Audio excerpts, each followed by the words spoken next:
Amen.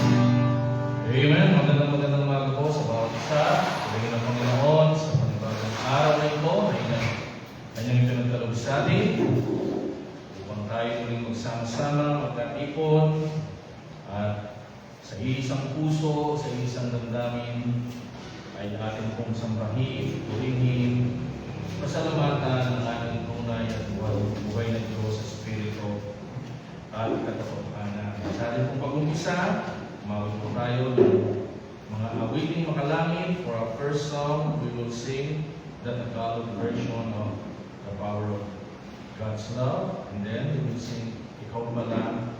And for our last song, we will sing Sukturang Biyaya.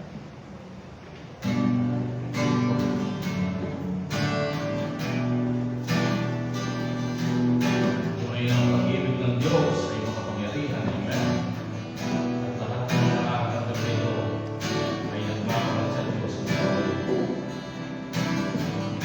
Love Him because He first loved us.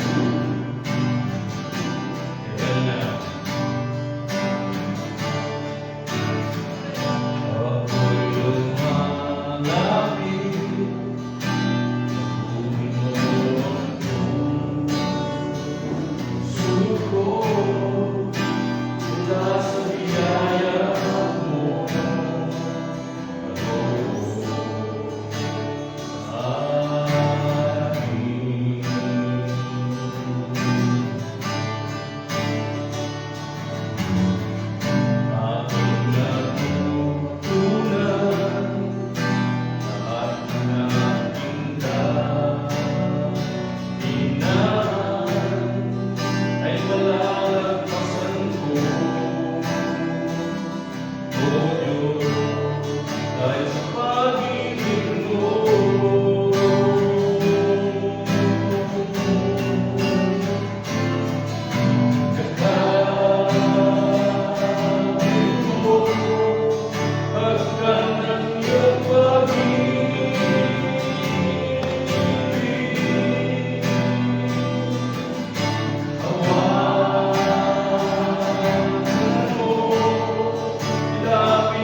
tao, kundi ang pangalan ng ating Panginoon Yesus. Amen.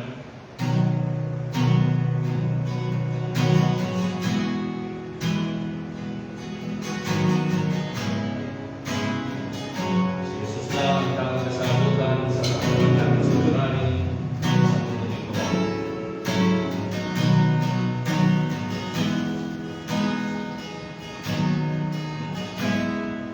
Ready na. Sa liwanag ko ba'y wala ng pag-asa?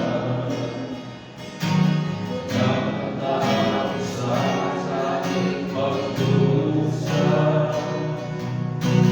Patuloy kong hinahanap ang kalugasan. Bakit kaya di ko nakakuha? Sino ba ang aking kailangan? Ikaw pala aking Panginoon. Tanging kasagutan sa aking mga tanong. Ikaw pala aking Panginoon.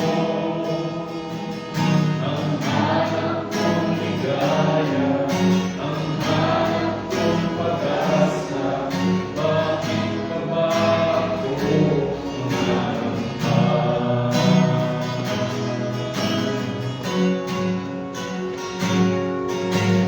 Nauwang lungkot sa aking nag-iisa,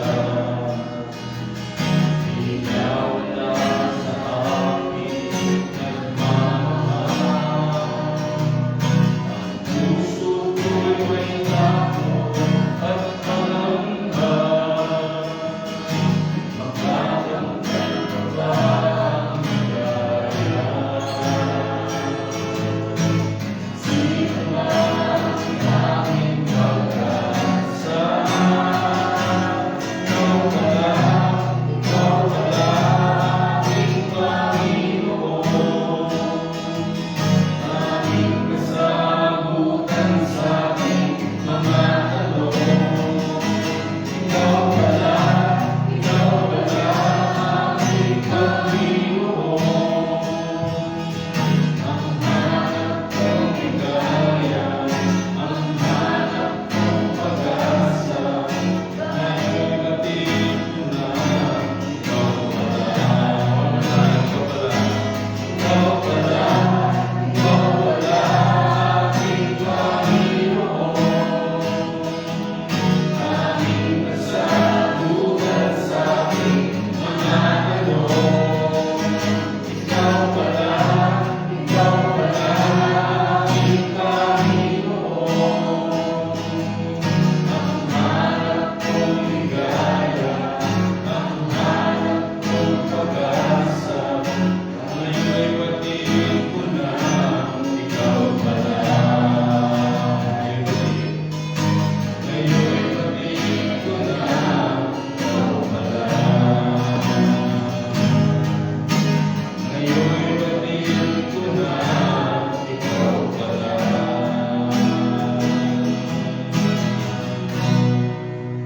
Amen. It's time for our last song. Let's sing Bulan ng Biyaya.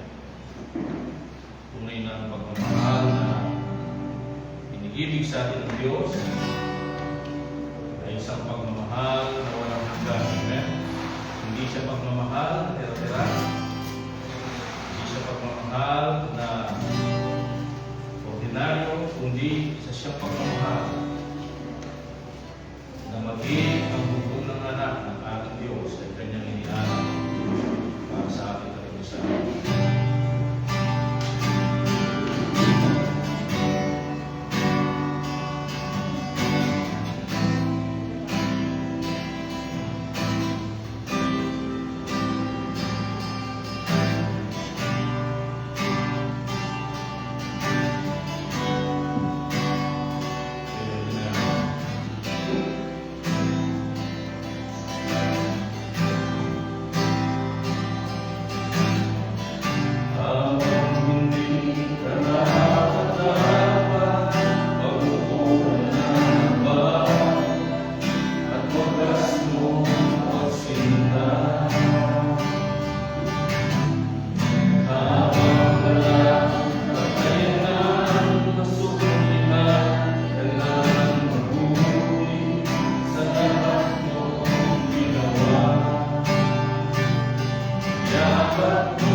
Yakap mo ako sa aking karamihan.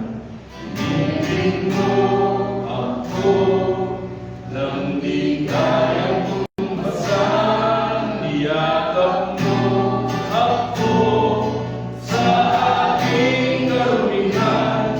Ibig mo ako nang di kaya kong basahan.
Pagmamahal, kadakilaan, ang ating tunay at buhay na Diyos, tayo po ay magbukas sa panalangin sa oras ng ito. O dakilang Diyos, Ama namin na nasa langit, sa oras kong ito, bilang iyong mga anak sa lugar na ito, kami nagpapasalamat sa araw na ito na iyong binigay at itinakda upang kami ay magkaroon ng pagsasama-sama at pagkakaisa na lumapit sa iyo sa isang puso, sa isang damdamin at sa isang kaluluwa. Hindi lang upang ihatid sa iyo ang aming mga kahilingan at hinahingi. Hindi lang upang hingin sa iyo ang aming mga pangangailangan, kundi higit sa lahat upang ihatid sa iyo ang aming mga pasasalamat. Ipagkaloob sa iyo ang aming mga papuri. Ialay sa iyo ang aming mataas at matapat na pagsamba sa magitan ng lakas, tulong at gabay ng iyong Espiritu. Narito kami, O Diyos, upang sambahin ka sa Espiritu at katotohanan. Pasalamatan ka sa lahat ng iyong kabutihan, sa lahat ng iyong probisyon, sa lahat ng iyong pag-iingat at paggabay, sa kalakasan, sa katalinuhan, sa kalusugan, sa napakaraming mga bagay na hindi mabilang na iyong ipinagkakaloob sa amin sa kabila ng marami dito ay hindi man namin hinihingi. At marami dito dahil regular at normal na naming tinatamasa sa araw-araw. Minsan, meron sa amin na maging mga bagay na ito ay nakakalitaan namin ipagpasalamat sa iyo, ipagbigay papuri at pagsamba. Subalit, sa iyong kadakilaan, sa pagliligtas sa aming mga kaluluwa, sa pagkakaloob mo ng iyong pupong na anak, na kung saan siya'y pumarito at nagkatawang tao, at tiniis lahat ng pagdurusa, lahat ng sakit, pasakit, at pananakit, pagpapahirap ng mga hindi sumasampalataya, at maging ang pagdurusa doon sa krus ng Kalbaryo. Buong puso at buong kagalakan mo na tinanggap at ginampanan at ialay ng inyong butong na anak. Ang lahat ng ito, inyari niya ang kanyang katawan at dugo, maging kanyang buhay, para sa mga walang kabuluhang makasalanan na katulad namin, na ngayon ay nagkaroon ng halaga, nagkaroon ng kahulugan, nagkaroon ng kabuluhan sa inyong harapan. At dahil yun, ang aming mga pagkakasala ay iniatang mo sa iyong butong na anak, na siyang kanyang pinagdusahan at pinagbayaran, at iniatang mo naman sa amin ang kanyang katwiran, kung kaya't sa oras na ito ay nakakalapit kami sa iyo ng may katapangan, nakakatawag kami sa iyong dakilang pangalan, at nakakalapit sa trono ng iyong biyaya. O purihin ka, O Diyos, kung naunawaan lang ng lahat ang mga bagay na ito, ay magpapakalunod ang bawat isa sa pagsasamba sa iyo, sa pagpupuri sa iyo, sapagkat tunay kang dakila, noon pa man at magpakailanman, ikaw ay nananatili at hindi ka nagbabago. Walang sino man ang may hahambing sa iyo, sapagkat walang sino man at walang anuman ang katulad mo. Sa iyong kadakilaan, sa iyong pagmamahal, sa iyong pagkalinga at pag-aaruga sa amin. Sa kabila ng nalalaman mo na pagkatapos mo kami nililigtas, ay masusubukan mo pa rin kami sa mga pagkakasala. Hindi nito binago ang isip mo upang kami ay iyong lubos na mahalin at abutin at iligtas sa pinakadakilang pamamaraan. Salamat. Tulungan mo kami na ang aming mga buhay ay patuloy na mahubog sa wangis ng aming Panginoon sa Kristo. At kami ay patuloy na lumakad sa iyong katwiran at sa iyong kabanalan. Patawarin mo kami, O Diyos, sa napakarami po namin mga kasalanan ginawa. Wala po kaming excuse. Kami po ay hindi kumapit sa iyo. Kami po ay hindi nagtiwala sa iyong mga salita. Kaya kami naging mahina at kami ay nahulog at nagkasala sa isip, sa salita, sa puso at sa gawa. O dakilang Diyos, patawad po. Nakikita po ninyo ang inyong mga anak sa kanilang pagsisisi sa mga pagkakasala ito, na alam namin ay hindi nagdudulot ng kaluran sa iyo. At ang aming nais, O Diyos, ay ang aming mga buhay, ang aming mga kalakasan, at lahat ng aming tinatangkilik mula sa iyo ay magamit sa iyong kalwalhatian at kapupuri lamang. Kaya, O Diyos, kahabagan mo ang bawat isa sa amin, at muli sa araw na ito, ibalik mo kami at akayin mo kami sa iyong kalooban, sa iyong butong na anak, sa iyong kaharian. At ituwid mo muli ang aming mga landas patungo sa iyong kalwalhatian.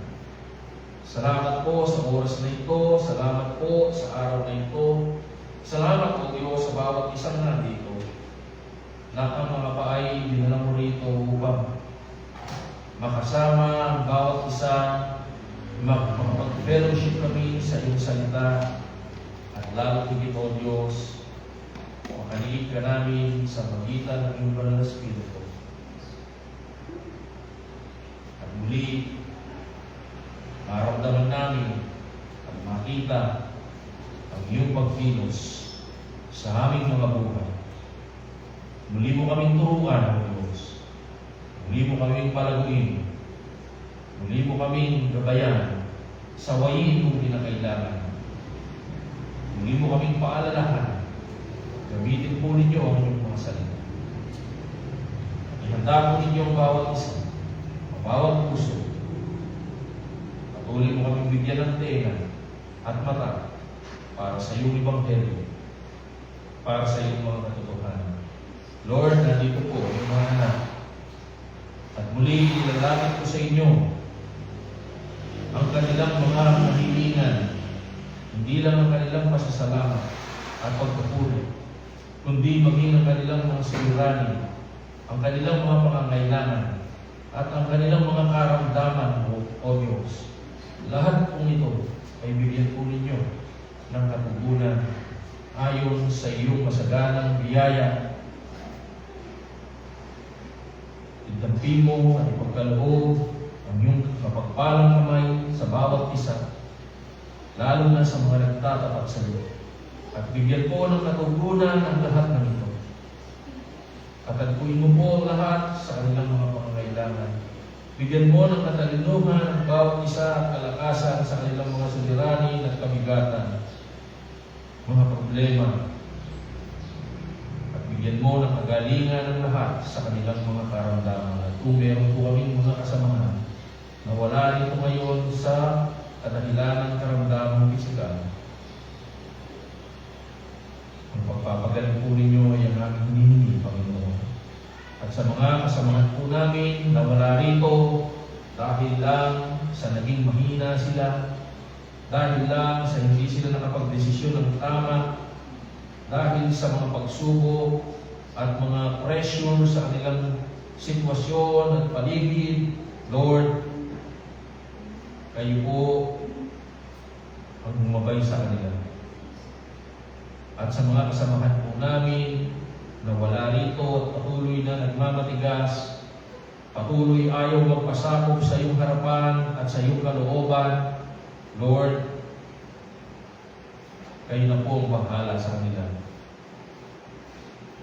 Kung ano po ang kinakailangan, O Diyos, upang sila'y maibalik, kung tunay niyo silang mga anak, Panginoon, alam po namin na sila bilang inyong mga tupa ay ibabalik ninyo sa inyong mga kawan. Patuloy niyong pagpalain ang gawain ito sa mga tao na aming napapaabutan at nababahagian ng iyong mga salita. Patuloy kang tumawag sa iyong pagdiligtas at sa paglilingkod sa iyo ng matatag. Ikaw, O Diyos, sa habag mo at biyaya, ang magbigay ng bagong puso sa kanila. Masumpungan sa kanila ang tunay na pagsisisi at pananampalataya. At masumpungan din nila ang kanilang mga pa na lumalakad patungo sa iyo at sa iyong pagtulungan. Patuloy mong pagpalain din ang lahat ng mga nananalangin, nagmamahal at sumusuporta sa gawain ito. Ihatid mo ang bawat isa sa kanila sa mga katotohanan ng iyong mga salita at sa iyong Ebanghelyo. Pagpalain mo rin ang gawain ng Good Shepherd Baptist Church sa Kabuuan ng Concepcion. At patuloy, O Diyos, ang mga kalalakihan na iyong itinatayo sa likuran ng mga pulpitong nakalagay sa mga gawain ito ay ihatid mo sa purong katotohanan ng iyong Ebanghelyo at ng iyong mga salita. At ito ay maging instrumento at bantayo ng ikasusulong ng iyong kahayag sa tao ito. Patuloy, O Diyos, Gawin po ninyo ang inyong nais sa bawat isa sa amin kung paano po sa langit ay gayon din po sa aming mga buhay. Salamat din at patuloy kumikilos ka, hindi lang sa aming gawain, kundi maging sa aming gobyerno. Nawa o Diyos, sa lalong madaling panahon, ay makadama po ng ginhawa ang aming mga kababayan, ang aming mga kapatid sa iba't ibang dako ng Pilipinas, sa mga pagkilos po ninyo, sa mga nangunguna sa aming gobyerno. Maraming salamat, O Diyos, mahal po namin kayo. Wala kang ibang nais, kundi ang kayo ay maitaas at mabigyan ng papuri. At lahat ng ito ay aming huling at dalangin sa mga pangyarihang pangalan ng aming tagapagligtas. Manangako ang Diyos na si Jesus. Amen.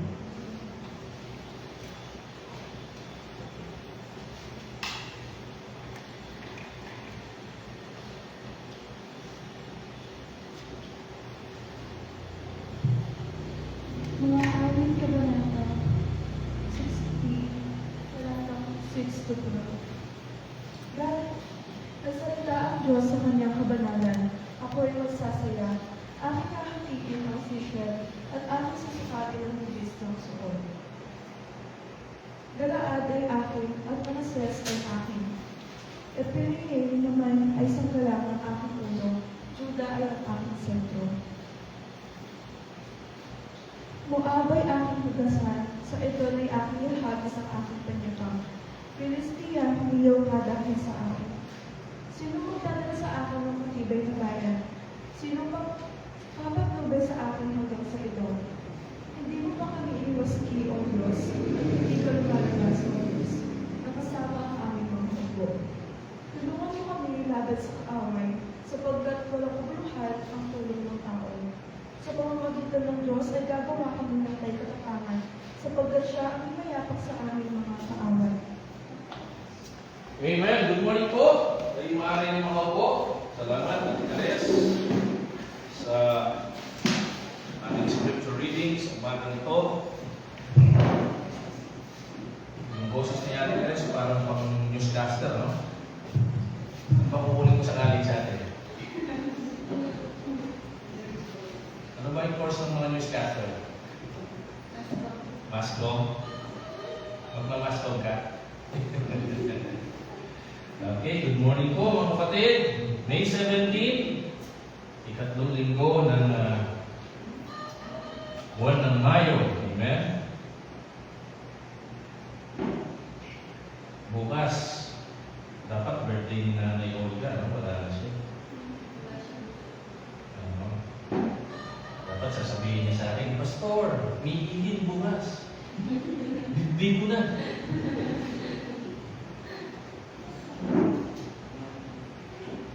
Namimiss natin si Nanay. Amen? Okay, this time patuloy po tayo sa ating series of lesson. Nasa chapter 2 na po tayo ng unang Juan. At tatalakayin po natin sa araw na ito ang verse 1 and verse 2. Kung tayo ay inabot ng 2 linggo sa chapter 1 ng 1 John, sa chapter 2, hindi ko alam kung ilang linggo. No? Napakarami pong detalye ng chapter 2 ng 1 John. Ano po? And actually, ito pong verse 1 and verse 2 sa ating pag-aaralan is continuation ng ating tinalakay nung nakaraan. Ano po? Sa chapter 1 ng 1 John. From verse 5 hanggang verse 10. At nung nakaraan, ating pong napag-aralan ang ating fellowship. Hindi lang sa bawat isa, kundi ang fellowship na ito na pinagkaloob ng Diyos ay isang fellowship na nasa Ama at nasa Anak. Basahin po natin ang ating mga teksto sa verse 1 and verse 2 ng John, 1 John chapter 2. My little children. Tama ba? My little children, these things write I unto you, that ye sin not. And if any man sin, we have an advocate with the Father, Jesus Christ the righteous.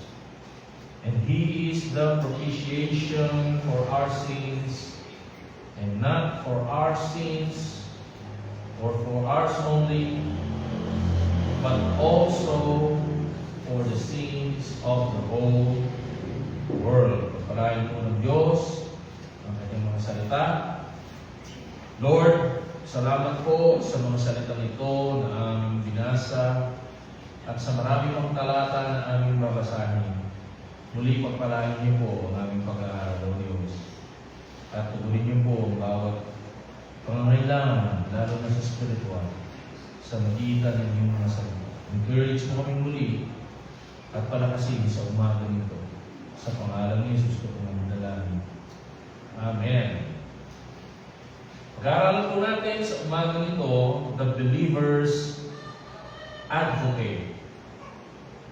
The believer's advocate.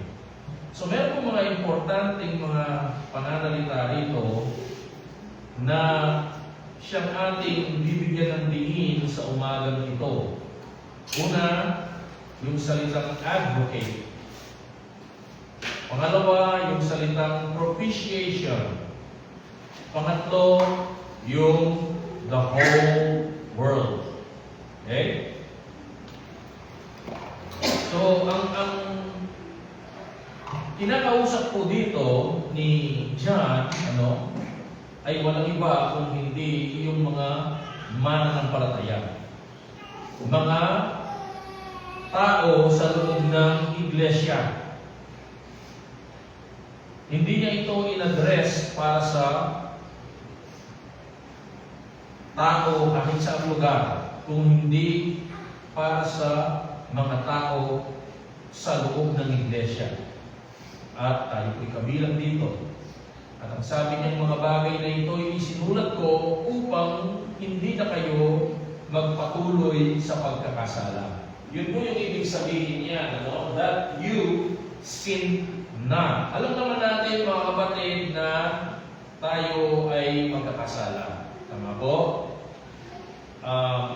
Wala tayong kakayahan para lumakad ng perfect. Wala tayong kakayahan sa ngayon na lumakad ng sinless. Dahil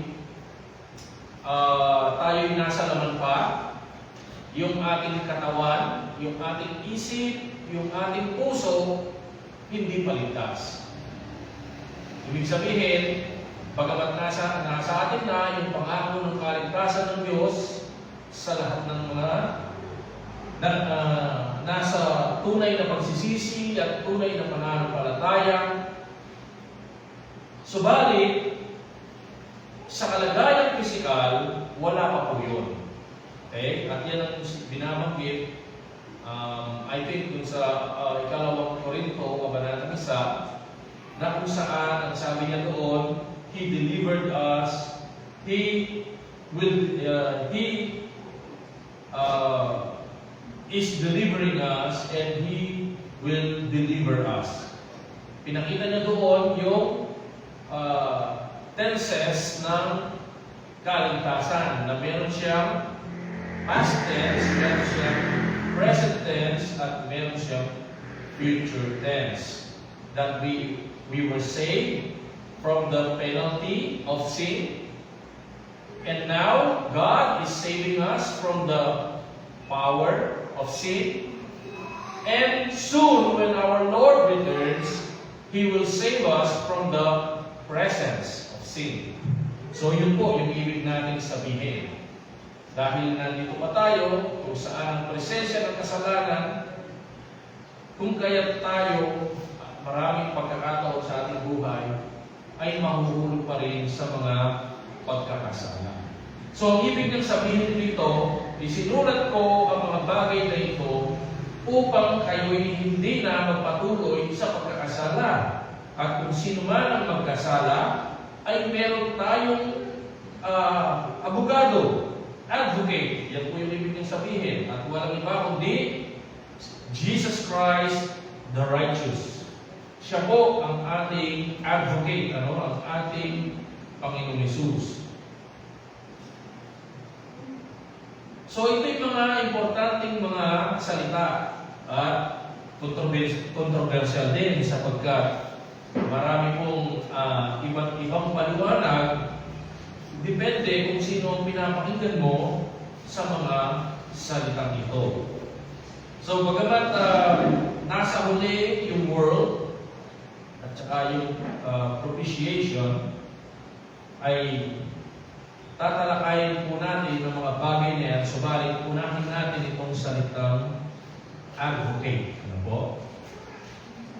So itong verse 1 and verse 2, katulad ng nabanggit ko, continuation siya ng sinabi sa verse 1 hanggang verse 10 ng 1 John. Na sinabi niya sa verse 9 na kung ipapahayag natin ang ating mga pagkakasala sa Diyos ay tapat siya at matuwid na tayo'y kanyang papatawarin at lilinisin mula sa ating mga kabalututan o karumihan. Kung kaya pagdating dito sa verse 1 and verse 2, ang sabi niya, meron tayong tagapamagitan. Kaya huwag tayong mag-alinlangan, mga kapatid, na tayo'y lumapit sa Diyos. Naalala nyo, nung si Adan, bago siya nagkasala, ang fellowship niya sa Diyos ay napakaganda. Tama? Pero nung siya'y nagkasala, yung fellowship niya sa Diyos, nawala. Di ba? Hindi na siya ngayon lumalapit sa Diyos. Bagamat ang Diyos dumating sa kanyang presensya, pero ang ginawa niya dahil siya'y lumayo at tumakbo at nagtago. Pero ngayon, lahat ng naging lahi ni Adan, kasama ko tayo doon, ay ganun din. Mula nung tayo ay isilang, yun ho ang ating tugon sa lahat ng pagkilos at pangungusap ng Diyos. Kahapon, hindi ko alam kung saan nanggaling o basta may nadaanan ako, narinig ko, sabi niya, kanitaya pa may niwala, aking bilog. Sabi nung nagsasalita. Napadaan mabilis. Ano sinasabi nung sabi ko sa isip ko? So, isang halimbawa ho yun, mga kapatid, na sa kabila ang lahat ng nilikha ng Diyos sa ating kapaligiran ay nagpapahayag at nagsasabi at bumubulong patungkol sa kaluwalhatian ng Diyos. Subalit maraming mga tao pa rin ang walang pagkilala sa Diyos. At karamihan ay nagkakaroon lang ng pagkilala o pag-alala sa Diyos sa mga pagkakataon hindi inaasahan. Tama? Lalo na sa mga pagkakataon na may mga trahedya at mga pangyayari hindi natin akalain na mangyayari. Kaya napakahalaga na makita natin na ngayon tayo ay na kay Kristo, ibinalik ng Diyos itong fellowship na ito. Iyan yung sinasabi niya doon sa pinag-aralan natin nung nakaraan, kung maalala po ninyo. Kaya ang sabi niya, our fellowship is with the Father and with the Son. So, ngayon, pinagkaroon ng Diyos muli yung fellowship na yan sa pagitan ng sakripisyo ng kanyang buntong na anak. Ibig sabihin, alam pa rin ng Diyos na magkakasala pa rin tayo kahit na ibinigay na niya yung fellowship na yan. Kahit ibinalik na niya. Alam niya magkakasala pa rin tayo. Pero, pagdating dito sa verse 1 and verse 2 ng chapter 2, ang sabi niya, kahit nagkakasala tayo, huwag na tayo tumakbo palayo. Kasi yun ang instinct natin pag nagkakasala tayo eh. Kaya lagi tayong nakakarinig ng mga katagap, tsaka na ako simba po at naasalese ko na yung biye ko. Tsaka na lang ako magsisimba pag naalis ko na yung bisyo ko. Tsaka na ako magsisimba kapag naayos ko na yung ugali ko. Hindi ko gano'n ang kalooban ng Diyos, mga kapatid. Alam ng Diyos kung sino tayo, alam ng Diyos kung ano tayo. Pero tinawag pa rin niya at iniligtas pa rin niya tayo sa kabila ng mga bagay ngayon. At binigyan niya tayo ng advocate, tagapamagitan. Kaya huwag na tayong tatakbong palayo. Dahil may namamagitan para sa atin. May abogado tayo. Yun ang tamang kahulugan nitong salitang advocate. Ano? Ipinapakita niya kung bakit ang Diyos ay laging handa at matapat na tayo papatawarin dahil meron tayong advocate. Walang iba kundi ang ating Panginoon Hesus. Tama? Ang ibig sabihin po ng advocate, tinignan ko sa ilang mga dictionary, sabi niya, one who pleads the cause of another. At the same time, Christ is our advocate. So, ibig sabihin, yun ang ginagawa po ni Kristo.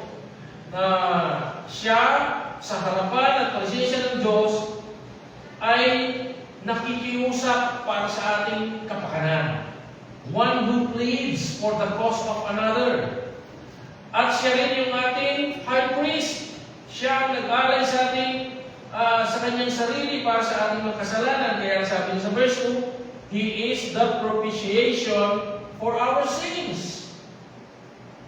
So bilang high priest natin, nag-alay siya para sa ating kasalanan. And mind you, siya rin yung alay. Di ba? Sa lumang tipan, yung high priest, ang inaalay niya ay yung mga hayop na dinadala sa templo. Pero si Kristo, siya yung nag-aalay at ang inalay niya ay ang kanyang sarili.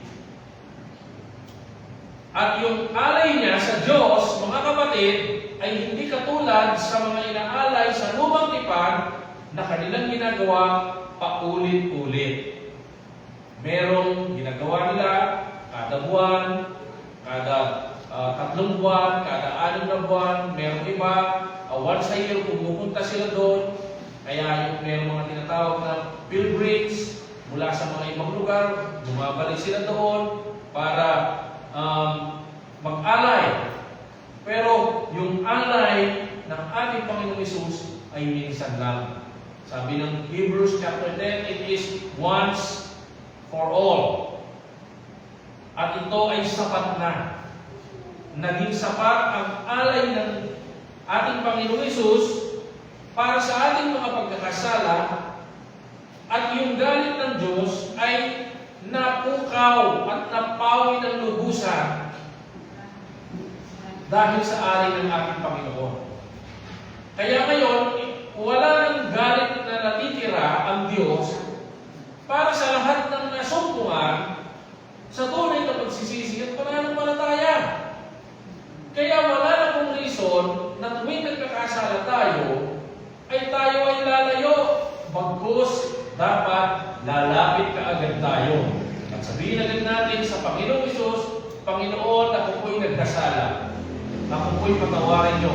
At agad-agad yung advocate natin, ang Panginoong Hesus, ay makikiusap siya para sa kanyang Ama. Base sa kanyang alay sa krus ng Kalbaryo. Base sa kanyang dugo na inilibis sa krus ng Kalbaryo. So, nakita po ninyo, lahat ng ito, mga kapatid, maging ang paghingi natin ng kapatawaran na itinagubili sa atin ay bahagi ng fellowship na ibinalik sa atin ng Diyos. Yung kaibahan naman sa fellowship ni Adan at ng Diyos, nung una, bago dumating yung pagkakasala, ito ay isang fellowship na napakaganda. Pwede natin sabihin na fellowship na balanse. Kasi walang pagkakasala sa magkabilang panig. Naunawaan po ninyo, kasi si Adan wala siyang pagkakasala. Nilikha siya ng Diyos na mabuti at banal. At ang Diyos, walang pagkakasala sa Diyos. Amen? Dahil ang Diyos ay banal. Kaya napakaganda ng fellowship ni Adan sa Diyos. Pero nawala po yun dahil sa pagkakasala. Pero ngayon, sa pamamagitan ni Kristo, ito po'y binalik sa atin. Pero, ang pinagkaiba, ang fellowship na ito na ibinalik sa atin ng Diyos sa pamamagitan ni Kristo, ay mayroong pagkakasala. Mayroong pagkakamali. Pagkakamali sa isang bahagi. Saan ka makakakita ng isang kasunduan na alam mo na doon sa ang tawag dito, parte o bahagi nitong kung kanino ka makikipagkasundo, ay doon manggagaling lahat ng mga kapalpakan at pagkakamali. At sa iyong bahagi ay wala. Saan ka makakita ng gano'n? Di ba? Katulad nga na nabanggit ko sa inyo, kung halimbawa gusto mong business, di ba? May pagpuhunan ka ng business, eh hindi ka makikipag-business, hindi ka makikisosyo doon sa mga tao na alam mo hindi mo mapapagkatiwalaan. Tama po? Hindi ka makikipag-business doon sa mga tao na alam mo na maraming gagawing kamalian at kapalmakan. Pero tingnan mo ninyo yung Diyos, mga kapatid. Amen? Yung fellowship na ibinalik sa atin, bagamat alam niya na paulit-ulit pa rin tayong magkakamali, eh binalik pa rin niya at naging willing pa rin siya na makipag-fellowship sa atin. Nakita niyo po? Napakaganda, di ba? Supposedly, yung object ng ating kamalian, which is yung ating Panginoon, eh, i-absorb niya lahat ng bigat at sakit na dinudulot ng ating kamalian. Pero, tuwing magkakasala tayo, ipinapaalala ng ating Panginoon Hesus sa kanyang Ama na sinasabi niya, Ama, lahat po ng yan ay binayaran ko na sa krus ng Kalbaryo. Yun ang ibig sabihin ng ating advocate, mga kapatid. Di ba? Kaya, aayaw ka pa ba sa fellowship na ito? Di ba? Alam ko, yung feeling, yung bigat, yung guilt, sa mga pagkakataon tayo ay nagkakasala. Alam ko rin, yung feeling at guilt at bigat na ng paglakad, pagtakbo pabalik sa Diyos sa tuwing tayo nagkakasala. Lalo na kung ang pagkakasala ito ay paulit-ulit na lang natin nagagawa. Mga kapatid, the fact na nagkakaroon tayo ng brokenness, the fact na nagkakaroon tayo ng struggle tuwing tayo nagkakasala, ibig sabihin, yung ating puso ay pusong laman na. Hindi na pusong bato. Kasi yung pusong bato, sa oras ng pagkakasala, hindi ho yan magpapagbaba, hindi ho yan magpapasako, bagkus yan ay magmamatigas pa. Yung pusong bato, sa oras ng pagkakasala, ay hindi magpapakita ng anumang kapayagan ng pagsisisi. Bagkus yan po ay magkakaroon pa ng pleasure sa gitna ng pagkakasala. Subalit, sa ating mga tunay na mananampalataya, nandyan yung struggle sa pagkakasala. What? Dahil pinagkalooban tayo ng bagong puso. At yan ang pangako ng Diyos sa bagong tipan o sa new covenant. Di ba? This is, sabi niya, I will make a new covenant with my people. I will give them a new heart. I will remove the stony heart and I will replace it with a heart of flesh. And I will put my laws into that heart.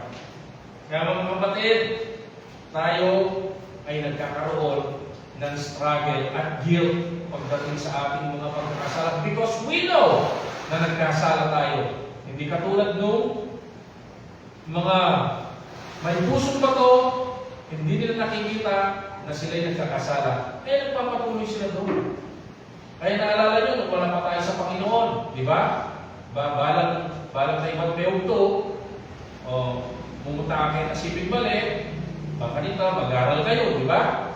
Pantunan mo rin ang kaklase mo ka rin. Di ba? Anong ala ka ba? O sandali na, oy, hindi na, mag-umpisa na. Di ba? Ganun tayo kung wala pa tayo sa Panginoon. Kaya, ang tawag sa lahat ng ito, mga kapatid, biyaya. Amen? Kasi kaloob lahat ng ito ng Diyos para sa atin. Isipin nyo, dahil alam ng Diyos na patuloy pa rin tayo magkakasala sa fellowship na ito, binigyan niya tayo ng advocate. At meron tayong tagapamagitan. Okay? Bago pa tayo lumitaw sa mundong ito, alam na ng Diyos ang lahat ng ito. Tama? At sa kabila ng alam na ng Diyos ang lahat ng ito, pinili pa rin niya tayo, sabi ng Biblia, para sa kanyang pagliligtas. Sa wikang Grego, ang advocate daw ay parakleton. Okay? O sabi ng Amerikano, parakleton. Ano?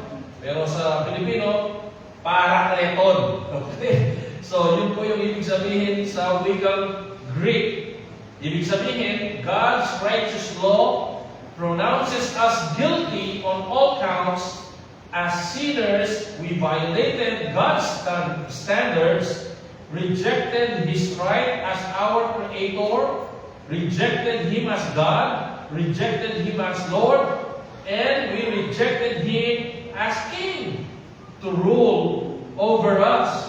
Yet, sa kabila po ng lahat ng yan, sa biyaya at habag ng Diyos, tayo pa rin ay kanyang inabot. Tayo pa rin ay kanyang hinanap. Hindi lang para masumpungan, kundi para tayo po ay iligtas. Amen? Sa Romans chapter 1 and verse 21, ito po tayo nung wala pa tayo sa Panginoon. Ang sabi niya, because that when they knew God, they glorified Him not as God, neither were thankful, but became vain in their imaginations, and their foolish heart was darkened. So yan po tayo nung wala pa tayo sa Panginoon. Hebrews chapter 10 and verse 26. For if we sin willfully, yan tayo nung wala pa tayo sa Panginoon, mga kapatid. Hindi tayo pinipilit na magkasala. Hindi tayo tinutukso para magkasala. Kundi kusang loob, tayo nagkakasala. At may kagalakan tayo na ginagawa yung marami nating pagkakasala. Pero dahil napakabuti ng Diyos, mga kapatid, ano? And then, tingnan po ninyo yung kalagayan natin nung tayo po ay wala pa sa Panginoon, kung ano ang nananahan sa atin. Revelation chapter 14 verse 9, sabi niya, and the third angel followed them, saying with a loud voice, if any man worship the beast and his image. So ito po yung mga hindi sumasampalataya. Ito po yung mga wala kay Kristo. At nandyan po tayo dati. Ang sabi niya, and receive his mark in his forehead and in his right hand. Sabi niya, tinatanggap nila yung kanyang marka sa kanilang mga noo at sa kanilang kanang kamay. Anong ibig sabihin niyan?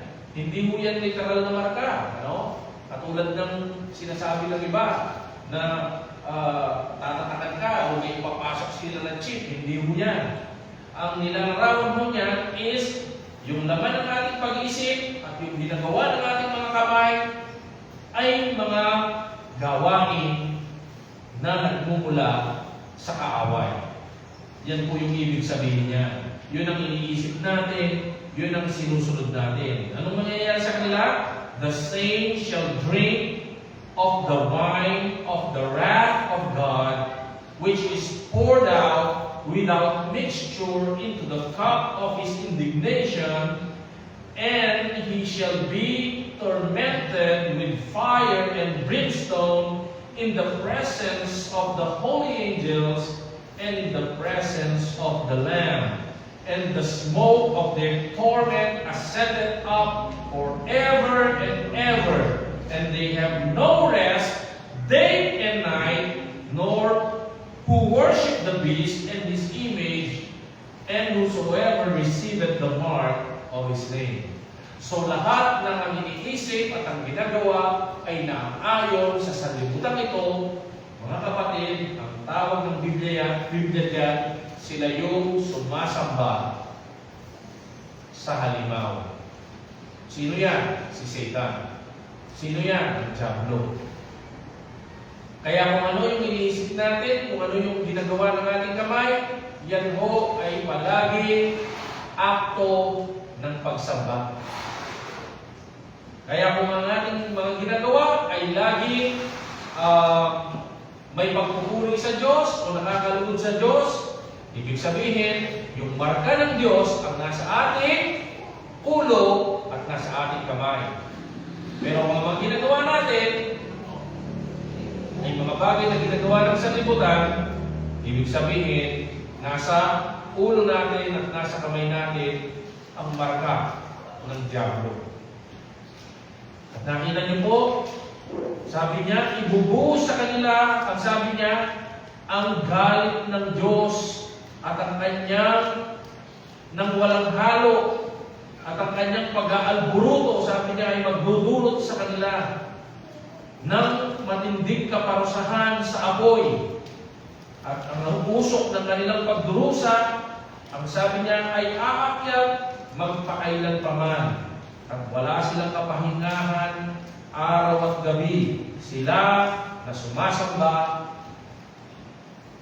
sa halimaw na kung saan nasa kanila ang marka ng kanyang pangalan.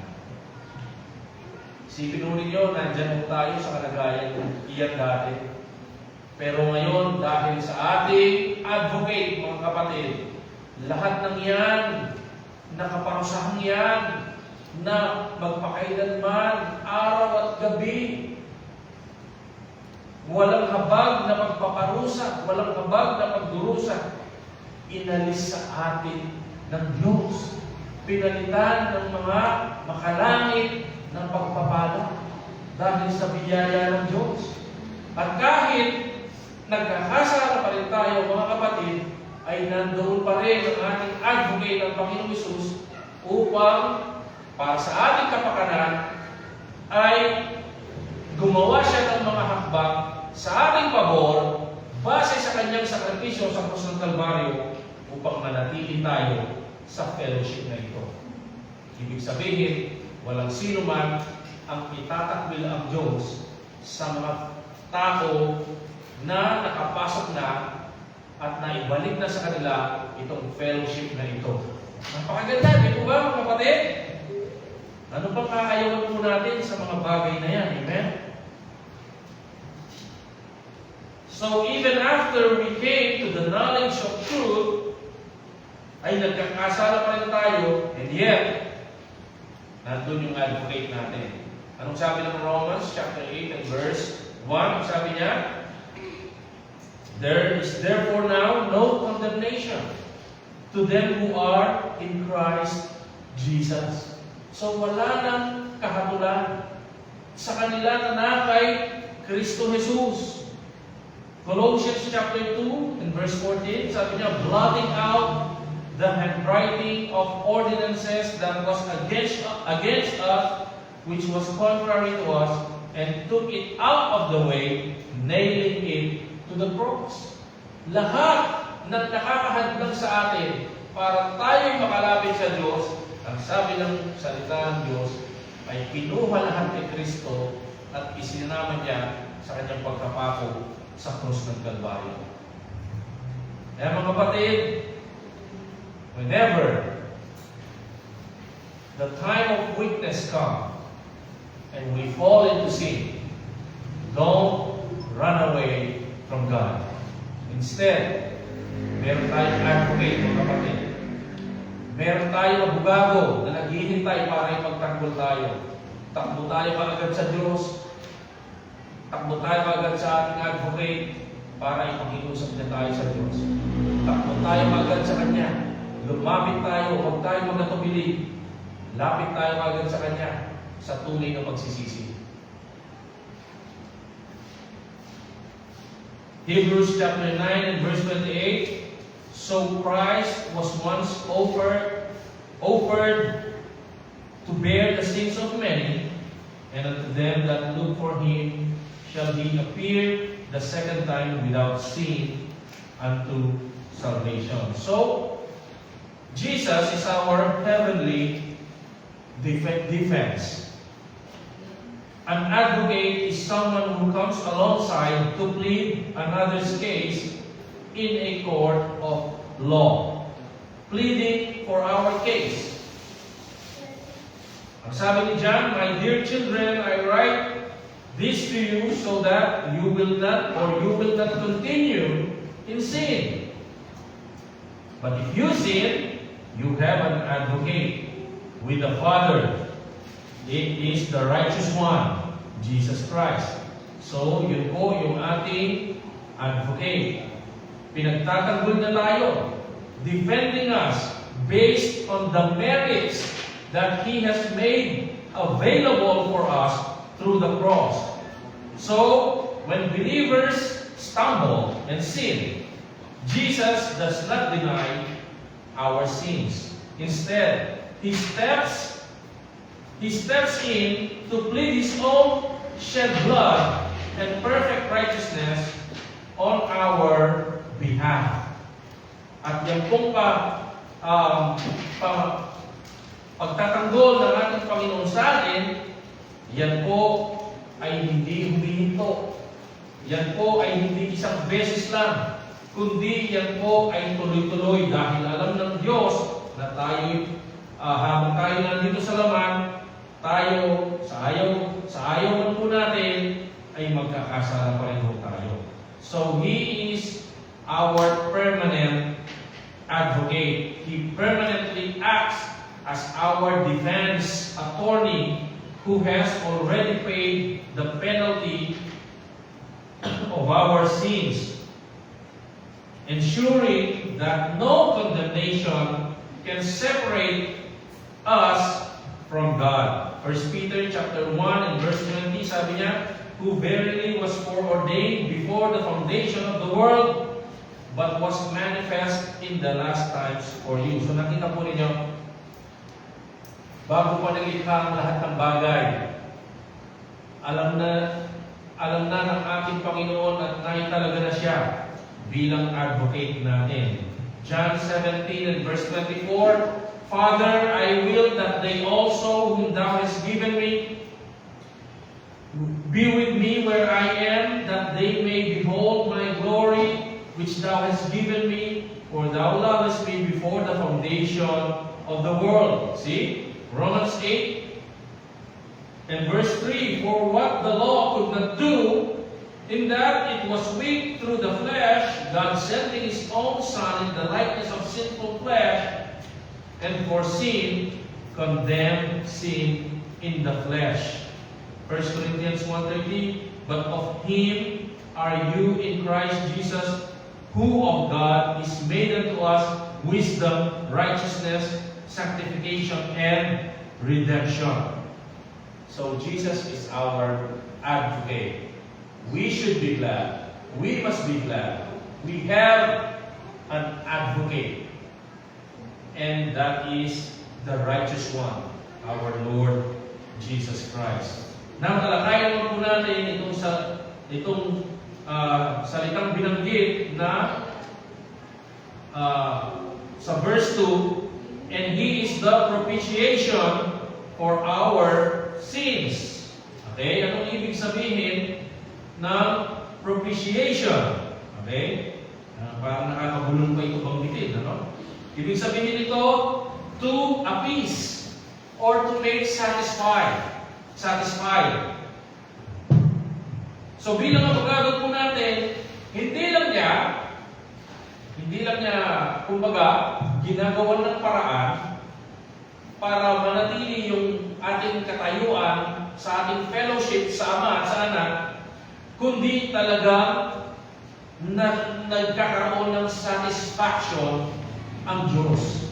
Nagkakaroon siya ng kapayapaan sa atin, sa Kanyang ginawa doon sa krus ng Kalbaryo. At yung galit ng Diyos para sa atin ay talagang napapalitan ng kapayapaan. Alam niyo, pag ganito tayo, lalo na sa isang tao, lalo na kung paulit-ulit yung ginagawang kamalian sa atin, napakahirap na kaagad-agad yung ating nararamdaman ay mawala, di ba?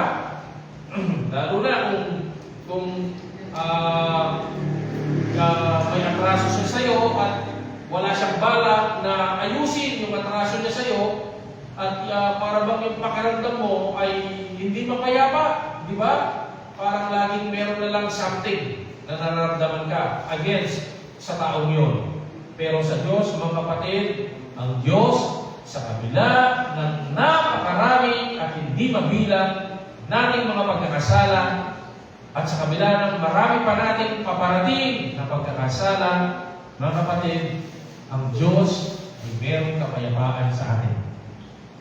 Ang Diyos ay nakakaramdam ng satisfaction sa kabayaran na ibinigay ng ating Panginoong Hesus para sa ating mga pagkakasala.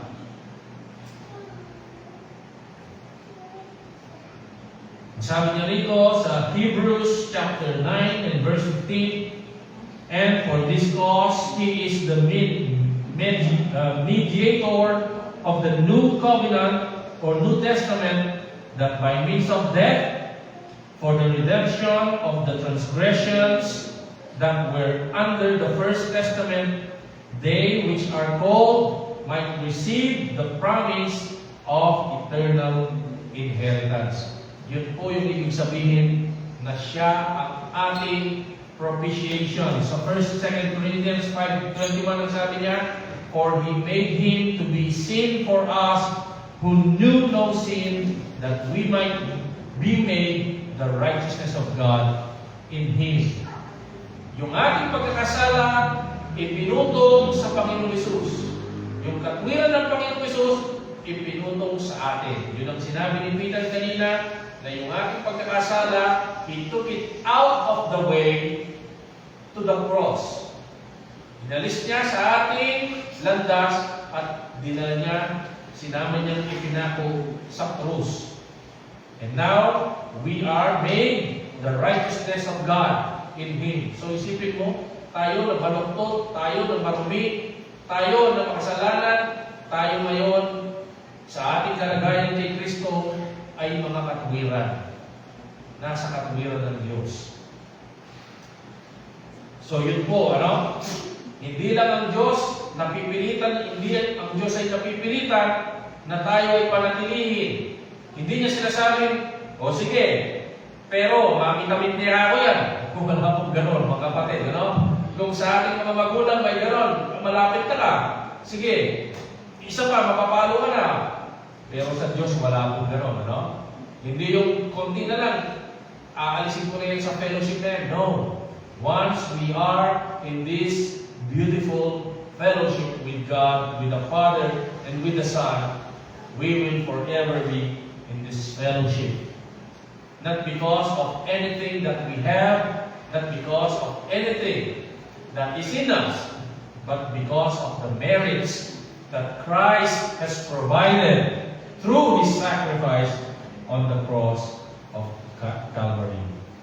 Now, talakayin po natin itong susunod na kataga na binanggit sa verse 2. Sabi niya, He is the propitiation for our sins, and not for our sins only, but also for the sins of the world. So, anong ibig sabihin nito? Ibig sabihin, ang binabanggit ko rito, mga kapatid, yung pagtutubos na ginawa ng Diyos, okay, ay para sa buong sanlibutan. Anong ibig sabihin nito? Alam naman natin na hindi lahat pumupunta sa langit, tama po? Alam naman natin na may mga pumupunta ng impyerno. Dahil sa Bible, may pumunta ng impyerno. Tama? So, anong ibig sabihin na yung pagtutubos ng Diyos, yung kanyang propitiating word ay para sa buong mundo? Anong ibig sabihin po nun? Okay? Anong ibig sabihin ng for the whole world? Dapat maunawaan po natin, mga kapatid, In fact, napag-aralan na natin ito ng mga nakaraan. Merong iba't ibang gamit ang salitang world pagdating po sa Bible. Okay? Hindi porke pag sinabing world, hindi ibig sabihin ay automatic na kabilang na ang lahat ng mga bagay. Okay? Magbasa tayo ng ilang mga talata na binabanggit yung ganito, yung world. John chapter 1, verse 29. Behold, the Lamb of God, which taketh away the sin of the world. John 3:16. For God so loved the world. John chapter 6 and verse 51. I am the living bread, which came down from heaven. If any man eat of this bread, he shall live forever. And the bread that I will give is my flesh, which I will give for the life of the world. And then 1 Timothy chapter 2 and verse 6, who gave himself a ransom for all, to be testified in due time. At marami pa pong mga talata, mga kapatid, na binabanggit ang world. Ano po? Subalit, dapat natin maunawaan na yung ibig sabihin ng world ay laging nakadepende doon sa konteksto ng mga talata. Hindi mo pwedeng bigyan ng kahulugan yung word na binabasa mo rito sa isang bahagi ng salita ng Diyos doon sa pagkabanggit ng word doon sa ibang bahagi ng salita ng Diyos. Dapat laging nandoon sa konteksto. For example, kung pare-parehas ang ibig sabihin ng world, bakit? Ang sabi ng John 3:16, for God so loved the world. And then pagdating mo naman sa 1 John chapter 2, ang sabi naman niya doon, love not the world. Di ba? So kung bibigyan natin ng isang kahulugan yung world, magkakaroon po siya ng salunatan. Nandiyan pa po kayo, mga kapatid. Okay?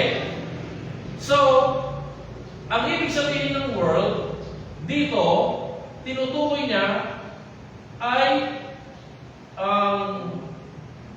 lahat ng mga uri ng tao. All mankind. Ano po?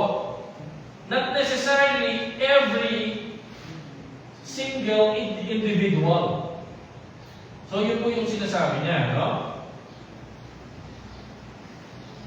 Magdudulot po ito ng confusion at mababang pagkaunawa sa salita ng Diyos kung ang unawa natin sa world ay laging tumutukoy to every single individual that ever lived in this world. But we know, mga kapatid, hindi totoo yun. Tama? Kasi may mga pumupunta ng impyerno. Kung tinubos na ng Panginoon ang kasalanan mo at tapos pumunta ka sa impyerno, ano ang pagbabayaran mo sa impyerno, mga kapatid? Kung natubos na yung kasalanan mo. Di ba? Halimbawa, nakulong ka sa isang pagkakasala, tapos may nagpiyansa para sa iyo. Tama? Tapos napiyansahan ka na, ayaw ka pa rin palabasin. Gusto ka pa rin ikulong. Pwede ba yun? Hindi. Di ba? Kasi, napiyansahan ka na eh. Hindi ka na pwede ikulong. Maliban na lang kung ikaw ay ma-proven guilty. Tama po? So, kung tinubos ng Panginoong Hesus ang kasalanan ng lahat, di ba? Bakit po may pumupunta pa sa impyerno? Ano po ang pinagdudusahan po nila doon? Kung sasabihin naman, pinagdudusahan nila yung kasalanan nila. Kung pinagdudusahan nila yung kasalanan nila, hindi pa sila natubos. Tama po. Sasabihin naman nila, may mga magsasabi naman, ang tinubos kasi ng Panginoong Hesus ay yung lahat ng ating pagkakasala. Ang pinagdudusahan lang ng tao sa impyerno, sabi nila, isa lang, yung unbelief. Question, yung unbelief ba kasalanan o hindi? Kasalanan, di po ba? Eh bakit special ba yun na kasalanan at inihiwalay po natin sa ibang kasalanan? Di ba? So, ibig sabihin, kaya may nagdurusa pa doon sa lugar ng pagdurusa, it is because yung kasalanan nila hindi natubos. Yun lang po ang tanging malinis na pakahulugan sa mga bagay na ito. So, yung world, mga kapatid, hindi dapat siya binibigyan ng iisang kahulugan. Okay? Sa Joel chapter 2 and verse 28, ang sabi niya, and it shall come to pass afterward that I will pour out my spirit upon all flesh. Tingnan nun ninyo, mga kapatid. Ang sabi rito sa Joel, it shall come to pass that I will pour out my spirit upon all flesh. Alam naman ng marami na ang katuparan nitong binanggit sa Joel ay nasa Acts, doon sa Day of Pentecost. Doon sa pagkatapos umakyat ng ating Panginoong Jesucristo sa langit, and then after 50 days, mga kapatid, nangaral yung mga apostoles. Kaya nga, Day of Pentecost. Penta means five, diba? Sa Amerika, mayroong tinatawag na Pentagon, yung opisina ng kanilang military, ano? Meron yung limang sulok. So, Pentecost, ika-50 araw mula nung ang ating Panginoon ay umakyat sa langit. Ito yung the day of the Holy Spirit, mga kapatid, na bumaba, natupad doon sa Acts, nung nangaral po ang mga apostoles, sina Pedro. Pero ang sabi sa Joel, I will pour out my spirit upon all flesh. Natupad po ba ito, mga kapatid, na ibinuhos ang Espiritu ng Diyos sa lahat ng may laman, sa lahat ng may katawan? Hindi. Bagamat ang sinabi rito, upon all flesh, pero hindi natupad sa ganung pagkaunawa. Natupad lang siya doon sa mga nandoon. Di ba? Ang sabi doon, bumaba yung Espiritu na parang apoy, parang dila ng apoy. Tapos, pumunta siya, pumasok siya sa mga tao.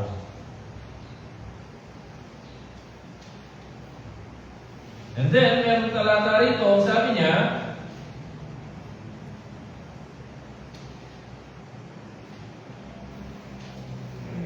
ang gusto ko kasing bawasan na yung mga talata dahil tatapusin ako natin ito.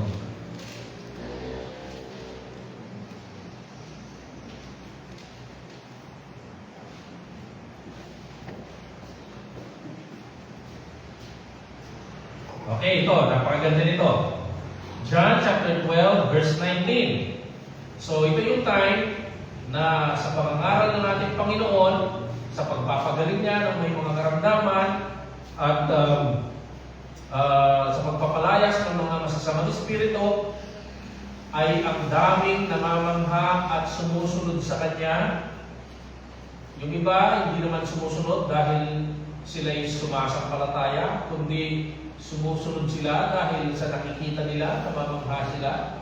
Okay? Nung baga kay Kapampangan, maniglo lang. Kasi hindi ordinary ito. It is extraordinary, tama? Kahit tayo, may makita tayo halimbawa na nagpapagaling dyan, ano?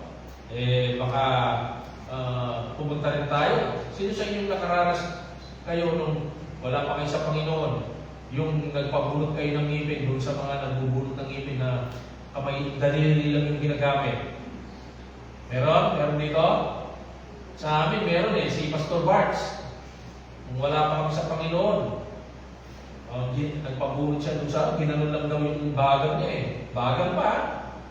Sabi niya, nagtataka ko, ginanon lang, lumabas yung ibig ko eh. Sabi niya gano'n eh. O siya, sabi ko, hindi mo lang nakita, pero may masamang espiritu. Oo nga, sabi niya. Pero mga kapatid, yung mga ganong simpleng bagay, dito pa lang, mamamangha ka na eh, di ba? Maniglo na kayo para makalita. How much more yung ginagawa ng Panginoon? So, anong sabi ng mga Pariseyo? Kasi sa mga Pariseyo, parang naitsupwera sila sa mga panahon ito. Dati sila yung ginaganyan, sila yung binabate, sila yung sinusundan, sila yung pinapakinggan. Pero ngayon, itsupwera na yung mga Pariseyo. At nagkalala sila.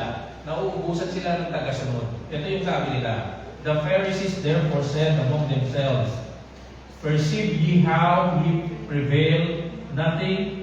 Behold, the world is gone after him. Ano sabi niya? The world is gone after him. Tingnan nyo, sabi niya, yung mundo, sumunod na lahat sa kanya. Totoo ba ito?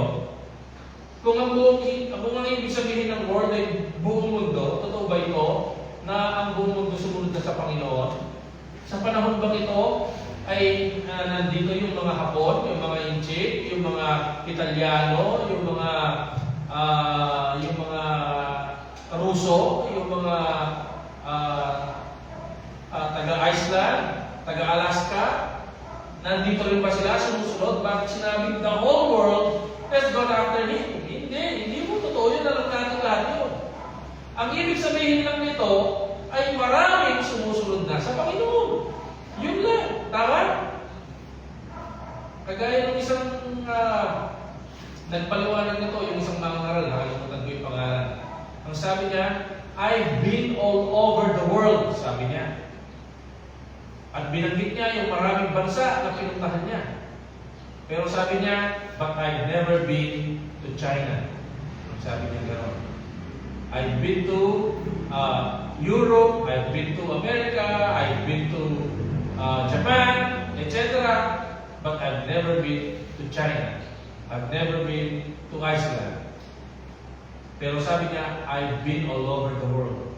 So, minsan, expression lang ito ayon sa konteksto na yung nang nagsasalita. Tama po?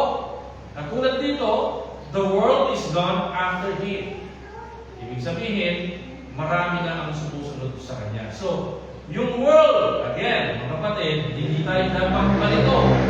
Lalo na yung pagkagamit dito sa verse 2 ng ating teksto, mga kapatid. Ang sabi niya,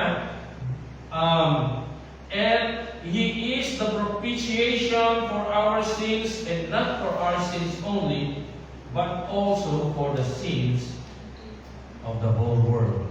So, in context, mga kapatid, ang ibig sabihin nito, alam natin, ay mga Amen? Tingnan ninyo, Titus chapter 2, verse 11. For the grace of God that brings salvation has appeared to all men. 1 Timothy chapter 4 and verse 10. For therefore we both labor and suffer reproach, because we trust in the living God, who is the Savior of all men, especially of those that believe.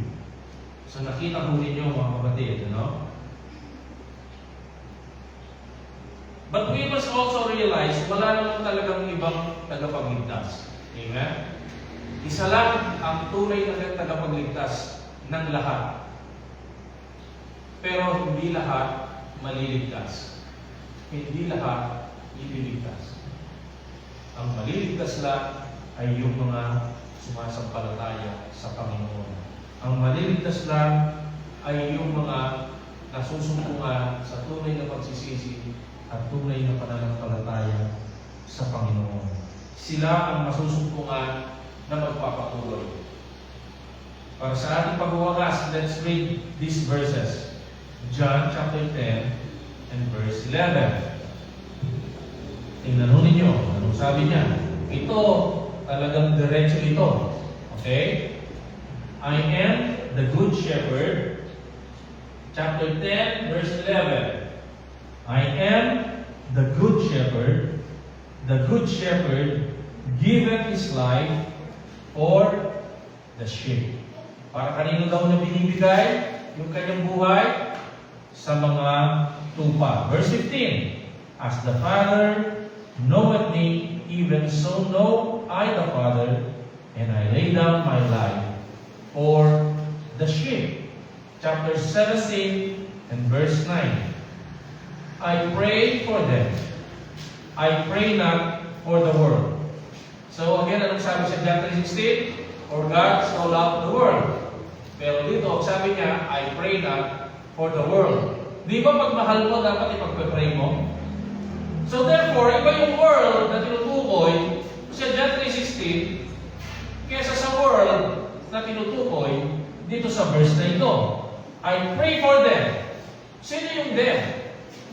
Yung them na inihiwalay ng Diyos sa world. Napaka-obvious mga kapatid na yung world, yung them dito ay inihiwalay ng Panginoong Yesus sa world. Pero wala ba sila sa world? Hindi. Nasa world sila. Di ba? Alam mo naman mayroon pang ibang planeta yung mga yan. Di ba? Nasa parehas ng planeta po sila. Pero sabi niya, I pray for them. Nasaan sila? Nasa world din. Pero sabi niya, I pray not for the world, but for them which thou hast given me, for they are thine. Verse 20, Neither pray I for this alone, but for them also which shall believe on me through their word. So nakita ko ninyo mga kapatid, I pray for them, sabi niya, tinutukoy niya yung mga disipulo niya na nandun. Pero, alam mo ba, pinag-pray ka rin ng Panginoon?